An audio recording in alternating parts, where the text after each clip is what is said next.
हर बार ये सवाल उठता है कि क्या छत्रपति शिवाजी महाराज और औरंगजेब के राज दरबार के राजपूतों के बीच कुछ आपसी सेटिंग थी। इस सवाल से जुड़ा एक जवाब इतिहास के पन्नों में जरूर मिलता है। आज हम बात करेंगे जसवंत सिंह पर। जी हाँ, वे एक महान राजपूत योद्धा थे और उनके लिए ये बात बड़ी प्रसिद्ध है कि उन्होंने औरंगजेब की जान बख्श दी थी। मुगल गद्दी के लिए दिल्ली में सिविल वॉर हो रहा था। उस वक्त दारा शिकोह के पक्ष में खुद शाहजहां और राजपूत योद्धा थे। उस युद्ध में औरंगजेब जसवंत सिंह की तलवार से बाल बाल बच गया था। पर सबसे चौंका देने वाली बात ये है कि गद्दी मिलने के बाद औरंगजेब और जसवंत सिंह के बीच रिश्ते सुधर जाते हैं। चाटुकार इतिहासकारों का कहना है कि औरंगजेब बहुत दयालु इंसान था, इसीलिए जसवंत सिंह को माफ कर दिया।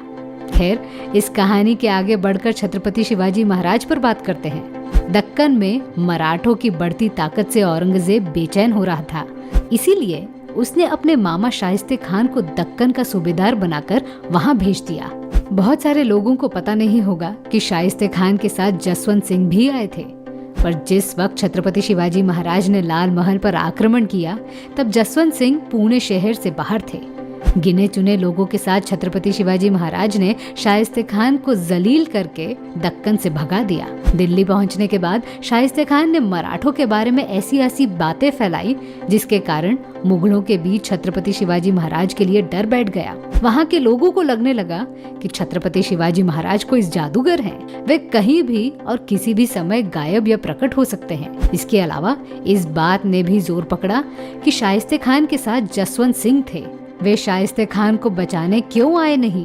आक्रमण के दिन क्या जसवंत सिंह जानबूझकर पुणे के बाहर चले गए? इन सभी सवालों के घेरे में जसवंत सिंह फंस गए। इतिहास के पन्नों में कुछ बातें ऐसी लिखी गई है जिसको पढ़कर लगता है कि उस जमाने में ऐसी घटनाएं भी हो चुकी थी जिसे इतिहासकार लिख नहीं सकते थे। जसवंत सिंह और छत्रपति शिवाजी महाराज के बीच में जो भी रिश्ते थे, उस पर किसी भी इतिहासकार ने खुलकर लिखा नहीं है। पर इस बात को जताने की पूरी कोशिश हुई है कि जसवंत सिंह छत्रपति शिवाजी महाराज से नफरत करते थे। आगरा किस्से के दौरान महाराज की निडरता को देखकर सभी लोग चौंक गए। मुगल साहित्य में भी लिखा गया है कि जसवंत सिंह ने छत्रपति शिवाजी महाराज के प्रति औरंगजेब को भड़काया था। पर जब मुगलों के चंगुल से महाराज अचानक गायब हो गए, तब जयसिंह के अलावा दूसरे राजपूत योद्धाओं को शक के नजरिए से देखा गया। जसवंत सिंह 1678 में इस दुनिया से विदा हो गए। उनकी विदाई के साथ उन जवाब का भी अस्त हो गया, जिसे इतिहासकार कभी समझ ही नहीं पाए।